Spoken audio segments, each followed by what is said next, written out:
Video देखते हुए break आए, मजा नहीं आता। अभी डाउनलोड करें तक ऐप। नमस्कार, आप देख रहे हैं आज तक और आपके साथ मैं हूं शशि तुषार शर्मा। सबसे पहले सुबह सुबह में हम बात करेंगे कोरोना की। आपको बता दें कि देश में लॉकडाउन 4 लागू हो चुका है। कोरोना के केसेस लगातार बढ़ रहे हैं। 90,000 के पार पहुंच चुका है ये आंकड़ा और एक ही दिन में करीब 5,000 नए मामले सामने आए हैं। एक भी दिन ऐसा नहीं बीत रहा है जब नए मामले सामने न आ रहे हों। महाराष्ट्र सबसे आगे है इसमें, क्योंकि 33,053 मामले अभी तक यहां पर सामने आ चुके हैं और देश में कुल जो कोरोना के मामले हैं वो है 90,927। तो आप अंदाजा लगा सकते हैं कि किस तरीके से एक के बाद एक ही आंकड़ा लगातार बढ़ता जा रहा है। तो सबसे पहले कोरोना अपडेट हम आपको दे रहे हैं। देश में कुल कोरोना के मामले 90,927 हो चुके हैं। 2800 की मौत हो चुकी है। महाराष्ट्र नंबर 1 पर है। अगर हम राज्यवार तरीके से बात करें तो आप अंदाजा लगा सकते हैं कि किस तरह के हालात हैं। महाराष्ट्र नंबर 1 पर है। गुजरात में किस तरह के हालात हैं, दिल्ली, मध्य प्रदेश, राजस्थान, उत्तर प्रदेश में भी आपको बता दें 4400 केसेस सामने आ चुके हैं, जिसमें 112 की मौत हुई है। राजस्थान में 5,202, 131 की जान गई है। मध्य प्रदेश में 4,977, 131 की जान गई है। 9,755 दिल्ली में है, जिसमें से 148 की जान जा चुकी है। गुजरात 11,328 के साथ दूसरे नंबर पर है, 659 की यहां जान गई है। और महाराष्ट्र में लगातार ये केसेस बढ़ रहे हैं। 1158 की जान जा चुकी है। 33,000 के आंकड़े को यहां पे कोरोना मरीजों का आंकड़ा ये क्रॉस कर चुका है। तो आज से देश में लॉकडाउन 4 शुरू हो चुका है। हालांकि तीसरे चरण के दौरान ही राज्य सरकारों ने ज्यादा अधिकारों की मांग की थी। दलील ये थी कि पाबंदी लगाने के कायदे कानून स्थानीय स्तर पर बने तो ज्यादा कारगर होंगे। अब मोदी सरकार ने राज्यों की इस मांग को मान लिया है और राज्य सरकारें ही कोरोना की जोन को तय करेंगी। पिछले 54 रोज से कोई ऐसा दिन नहीं बीता जब कोरोना मरीजों की संख्या बढ़ी ना हो। हर रोज संक्रमण का दायरा बढ़ता गया और अब देश में 90,000 से ज्यादा लोग वायरस के शिकार हो चुके हैं। राज्य सरकारों की मांग थी कि कोरोना से जंग को और धारदार बनाने के लिए स्थानीय स्तर पर फैसले लेने की इजाजत मिलनी चाहिए। अब केंद्र सरकार ने राज्य सरकारों की इस मांग को मान लिया है। लॉकडाउन के चौथे चरण के ऐलान के साथ ही केंद्र सरकार ने राज्यों को कई अधिकार दिए हैं। नए गाइडलाइंस के मुताबिक कोरोना संक्रमण 3 की बजाय 5 जोन में रखा जा सकेगा और राज्य सरकारें अब जोन तय कर सकती हैं। केंद्र की गाइडलाइन से बाहर गए बगैर राज्य सरकारें छूट का दायरा निर्धारित कर सकती हैं। राज्य सरकारें दुकान खोलने पर फैसला ले सकती हैं और इसके लिए जरूरी दिशा निर्देश भी जारी कर सकती है। लॉकडाउन 4.0 की शुरुआत हो रही है और हिमाचल प्रदेश में हमने तय किया कि हम अभी भी कर्फ्यू ही लागू रखेंगे और ये कर्फ्यू जहां हिमाचल प्रदेश की बात है ये 31 मई तक जारी रहेगा। लॉकडाउन के दूसरे चरण में ही राज्यों की तरफ से ये मांग उठने लगी थी कि उन्हें केंद्र सरकार की तरफ से और ज्यादा अधिकार मिले।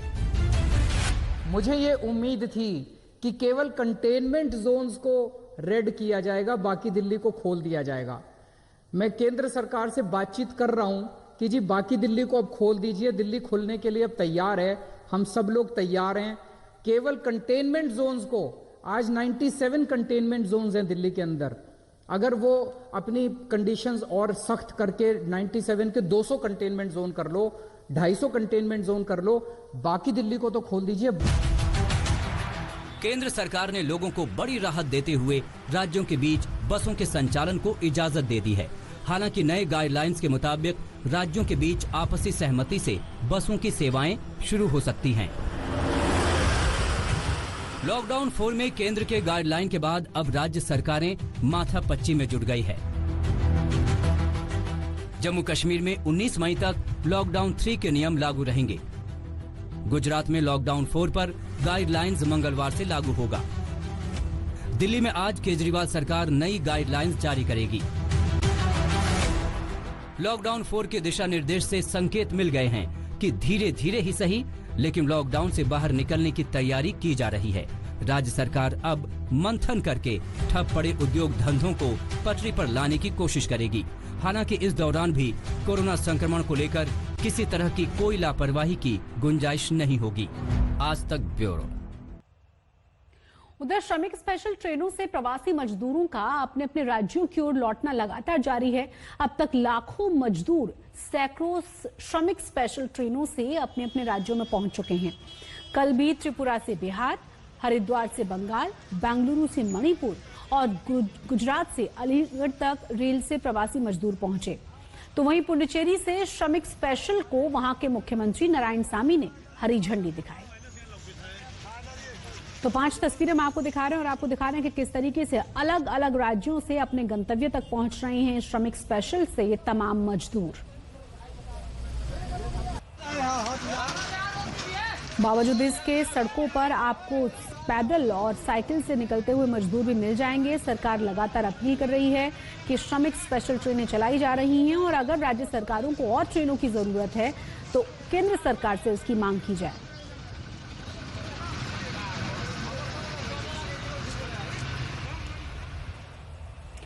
प्रवासी मजदूरों का अपने अपने राज्यों में पहुंचने का सिलसिला लगातार जारी है, लेकिन साथ ही उन पर सड़क हादसों की मार भी लगातार पड़ रही है। यूपी के हमीरपुर में बस पलटने की वजह से 6 मजदूर बुरी तरह से घायल हो गए। तो कुशीनगर में दूसरी गाड़ी से बस की टक्कर हुई जिसमें 12 मजदूरों को गंभीर चोटें आई हैं। बिहार के मुजफ्फरपुर की भी बात करें तो चलती बस को पकड़ने के चक्कर में यहां 3 मजदूर घायल हो गए। 3 तस्वीरें आपके सामने हैं और तीनों ही हादसों की तस्वीरें हैं। अभी तो हमीरपुर, कुशीनगर, साथ ही साथ मुजफ्फरपुर, और आपको बता दें कि यहां पर बस पकड़ने के चक्कर में मुजफ्फरपुर में 3 मजदूर घायल हुए हैं। तो कुशीनगर में एक एक्सीडेंट में मजदूरों को गंभीर चोटें आई हैं। हमीरपुर में भी इसी तरह का एक रोड एक्सीडेंट हुआ है। इससे पहले भी चाहे वो ट्रेन की पटरी पर मजदूरों की जान जाने की बात हो या फिर यूपी के औरैया में जो बड़ा सड़क हादसा हुआ था उसकी बात हो, लगातार इस तरह के हादसे सामने आ रहे हैं। तो प्रवासी मजदूर लगातार अपने अपने घरों की ओर निकल रहे हैं। कहीं उन्हें सुविधाएं मिल रही हैं, कहीं नहीं मिल रही हैं। पैदल चलने के लिए वो मजबूर हैं, लेकिन जैसे ही उन्हें सहारा समझ में आता है वो बस और ट्रेनों का इंतजार करने लगते हैं। ये 3 तस्वीरें सड़क हादसों की तस्वीरें हैं। नए नियमों के साथ आज से लॉकडाउन 4 लागू हो गया है। मोटे तौर पर इसमें वही पाबंदियां हैं जो पहले, दूसरे और तीसरे लॉकडाउन में थी, लेकिन दुकानों को लेकर रियायत दी गई है। राज्यों को अधिकार दिया गया है कि वो कंटेनमेंट जोन के बाहर ये तय कर सकते हैं कि कौन सी दुकानें खुलेंगी और कौन सी बंद रहेंगी। पैसेंजर ट्रेन बंद, घरेलू और विदेशी उड़ान बंद, मेट्रो और शॉपिंग मॉल भी बंद।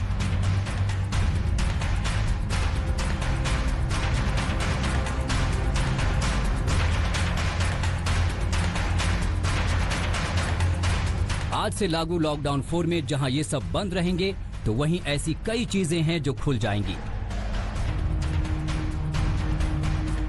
होम डिलीवरी के लिए रेस्टोरेंट खुल जाएंगे, पान और बीड़ी सिगरेट की दुकानें खुल जाएंगी, लेकिन सार्वजनिक स्थानों पर स्मोकिंग की इजाजत नहीं होगी। दुकानों में सोशल डिस्टेंसिंग का पालन किया जाएगा और एक दुकान में एक बार में 5 से ज्यादा लोग नहीं रहेंगे। हालांकि मिठाई की दुकान हो या नाई की दुकान, उन्हें खोलने पर फैसला राज्यों के ऊपर छोड़ दिया गया है। गृह मंत्रालय के निर्देशों पर राज्य मंथन करेंगे और फिर फैसला करेंगे कि कौन सी दुकानें खुलेंगी और कौन सी बंद रहेंगी। जहां तक दिल्ली सरकार की बात है तो वो आज फैसला करेगी। मुख्य सचिव एक अंतरिम आदेश जारी करेंगे जिसे मुख्यमंत्री केजरीवाल की इजाजत के लिए भेजा जाएगा। सूत्र बताते हैं कि केजरीवाल सरकार फिलहाल नाई की दुकानों, सैलून और स्पा खोलने के पक्ष में नहीं है, लेकिन डीटीसी की बसें, ऑटो और कैब पैसेंजरों पर कुछ पाबंदियों के साथ चलाने की इजाजत दी जाएगी। इसके अलावा सरकार सारे दफ्तर खोलना चाहती है। वहां स्टाफ की संख्या पर कोई पाबंदी नहीं लगाना चाहती, लेकिन सोशल डिस्टेंसिंग का पालन सख्ती से किया जाएगा। इसी तर्ज पर गुजरात सरकार ने भी फैसला किया है कि वो कंटेनमेंट जोन के बाहर कुछ रियायतें देगी। इसके लिए विजय रूपाणी की सरकार कंटेनमेंट जोन की एक लिस्ट तैयार करेगी। रूपाणी सरकार कंटेनमेंट जोन के बाहर रिक्शा, 2 व्हीलर, रेस्टोरेंट के लिए होम डिलीवरी, दुकानें खोलने, उद्योग शुरू करने और प्राइवेट ऑफिस खोलने पर विचार कर रही है। इसके लिए गाइडलाइन और SOP आज जारी किया जाएगा। गृह मंत्रालय के निर्देश में एक राज्य से दूसरे राज्य के बीच यात्री वाहनों और बसों को आने जाने की इजाजत दी गई है, लेकिन ये दोनों राज्यों की सहमति से होगा। इस तरह सड़क के रास्ते सफर एक बार फिर शुरू हो सकेगा। हालांकि होटल, धार्मिक स्थल और सारे स्कूल कॉलेज 31 मई तक बंद रहेंगे। शादी समारोह में 50 से ज्यादा लोग शामिल नहीं हो सकते। वहीं अंतिम संस्कार में अधिकतम 20 लोग मौजूद रह सकते हैं। लॉकडाउन 4 के लिए गृह मंत्रालय के निर्देश में एक दिलचस्प रियायत दी गई है। इसके तहत स्टेडियम और स्पोर्ट्स कॉम्प्लेक्स खोले जाएंगे, लेकिन दर्शकों को वहां जाने की इजाजत नहीं होगी। इससे कयास लगाए जा रहे हैं कि IPL जैसे आयोजन शुरू हो सकते हैं। अगर ऐसा होता है तो स्टेडियम में होने वाले मैच को दर्शक सीधे तो नहीं देख सकेंगे, लेकिन प्रसारण के जरिए टीवी और मोबाइल पर उन्हें देखा जा सकेगा। जितेंद्र बहादुर के साथ मंजीत नेगी, दिल्ली आज तक। तो आज से लॉकडाउन 4 शुरू हो चुका है। इस बार लॉकडाउन में जोन काफी अहम है, जिसके हिसाब से छूट तय की गई है। ये जोन अब 3 से बढ़ाकर 5 कर दिए गए हैं, जिसका फैसला भी अब राज्य सरकारों के हाथों में है।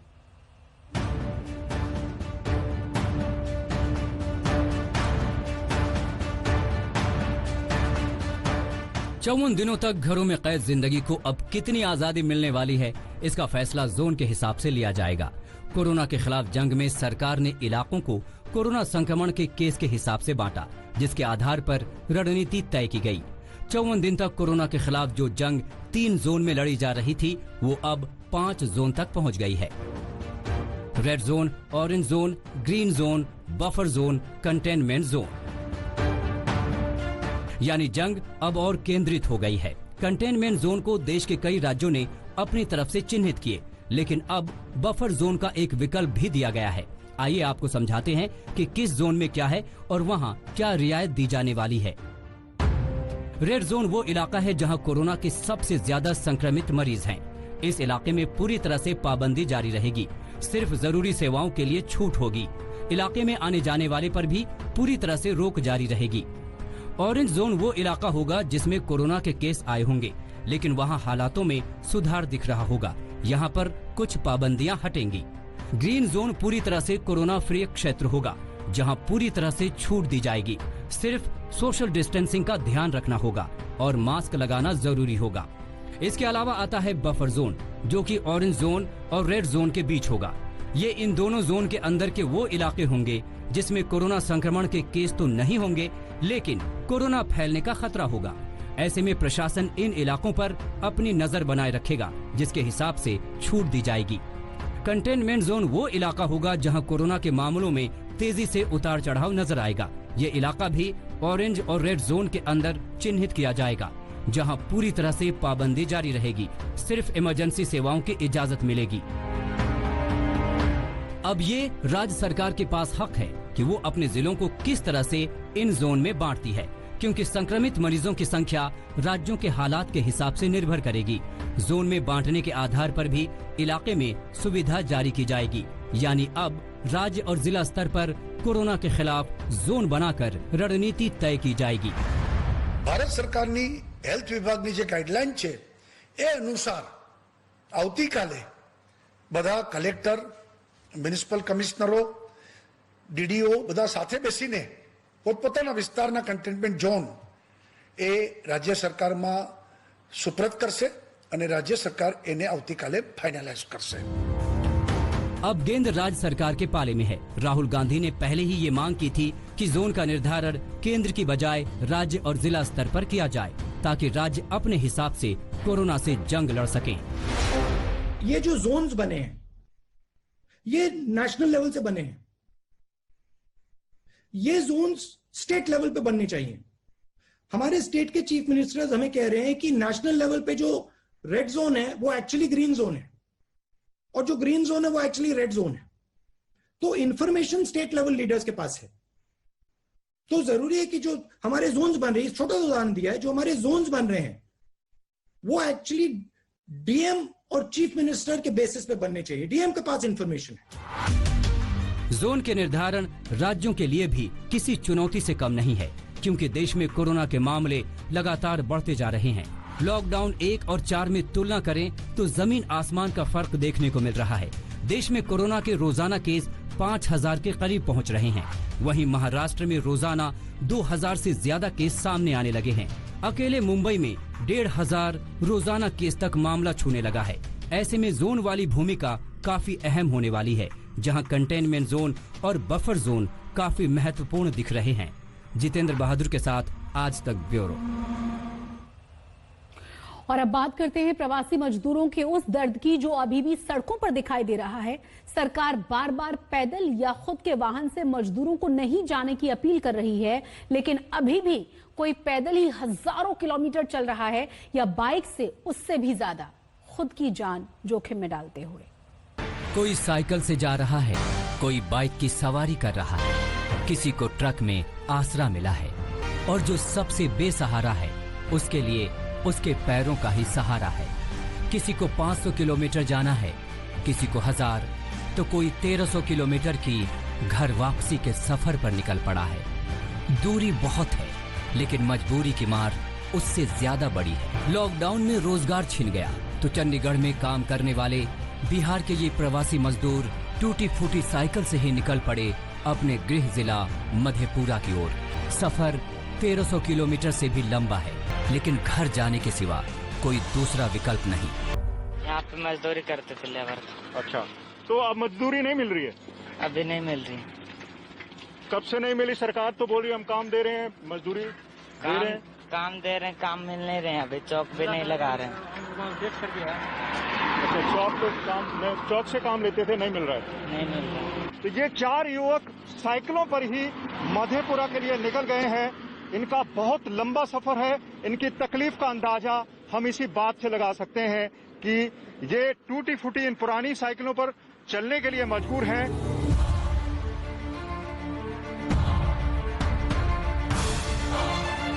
साइकिल वाले तो फिर भी खुशनसीब हैं, लेकिन कानपुर के हाईवे पर इन पैदल चलने वाले मजदूरों का दर्द भला कौन समझे।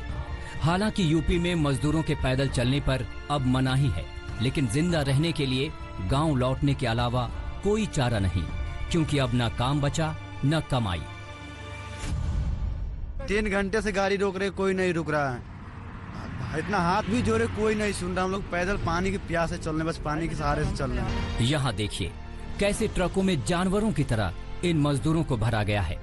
घर जाने की मजबूरी का हर कोई फायदा उठा रहा है। कैसी सोशल डिस्टेंसिंग, कोरोना से कैसा बचाव। कुछ मजदूर तो कर्नाटक से हरदोई के लिए बाइक से ही निकल पड़े।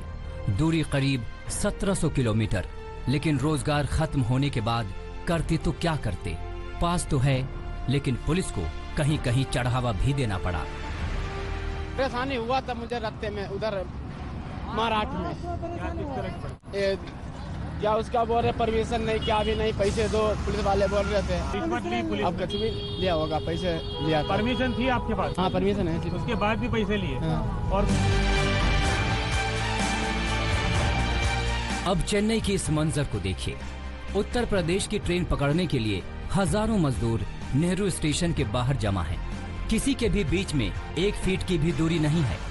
फिर काहे की सोशल डिस्टेंसिंग और काहे का सरकारी निर्देश।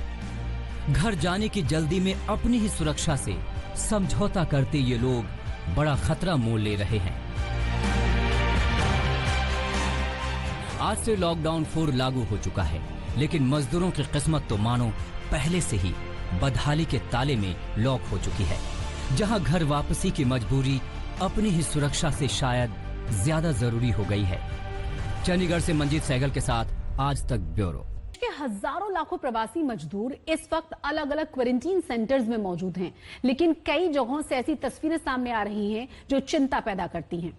पटना और समस्तीपुर के क्वारंटीन सेंटर में पानी और खाने को लेकर प्रवासी मजदूरों ने बवाल मचा दिया, तो वहीं उन्नाव में क्वारंटीन को लेकर जमकर मारपीट। लॉकडाउन में रोजी रोटी गंवाने के बाद जब प्रवासी मजदूर मजबूरी में अपने अपने गृह राज्य पहुंच रहे हैं, तो ऐसे हालातों से सामना हो रहा है। क्वारंटीन सेंटर में कहीं पानी के लिए आपस में संग्राम, तो कहीं खराब खाना को लेकर नारेबाजी। बिहार के समस्तीपुर में सिंघिया ब्लॉक में बनाए गए इस क्वारंटीन सेंटर में उस वक्त बवाल मच गया जब पानी को लेकर आपस में ही भिड़ गए प्रवासी मजदूर। कोई बाल्टी से एक दूसरे पर वार करने लगा तो कोई लाठी भांजने लगा। हालांकि जब समस्तीपुर के डीएम से जानकारी ली गई तो कहा कि लड़ाई पानी की नहीं, 2 गुटों में आपसी वर्चस्व की थी। लोगों को समझाया गया कि क्वारंटीन कैंप है, यहाँ आपसी गुटबाजी वगैरह नहीं करना। पानी की समस्या वहाँ नहीं है, वहाँ जल नल का भी मुझे सूचना मिली है कि जल नल का भी सोर्स है, टैंकर से भी पानी दिया जा रहा है। तो लोगों को हम लोगों ने समझा दिया है।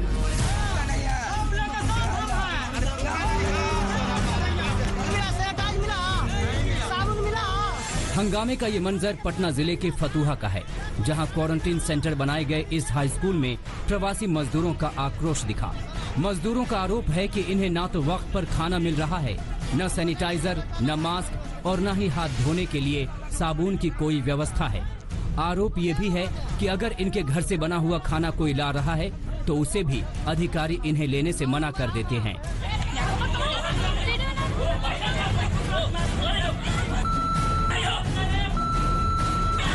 ये तीसरी तस्वीर उत्तर प्रदेश के उन्नाव जिले के गांव कल्याणी की है। 2 गुटों में जमकर मारपीट हो रही है। बच्चे और जवान के साथ महिलाओं की भागीदारी भी पूरी है। लाठी डंडों की बारिश है, हल्ला हंगामे की भरमार है।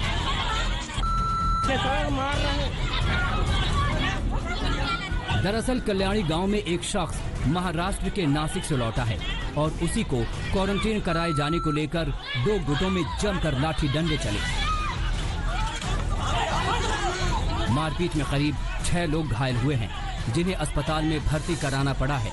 दोनों पक्षों से कई लोग गिरफ्तार भी हुए हैं।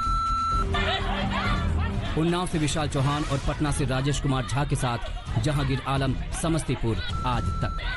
नमस्कार, मैं हूं अंजना ओम कश्यप। हमें उम्मीद है ये वीडियो आपको पसंद आया होगा।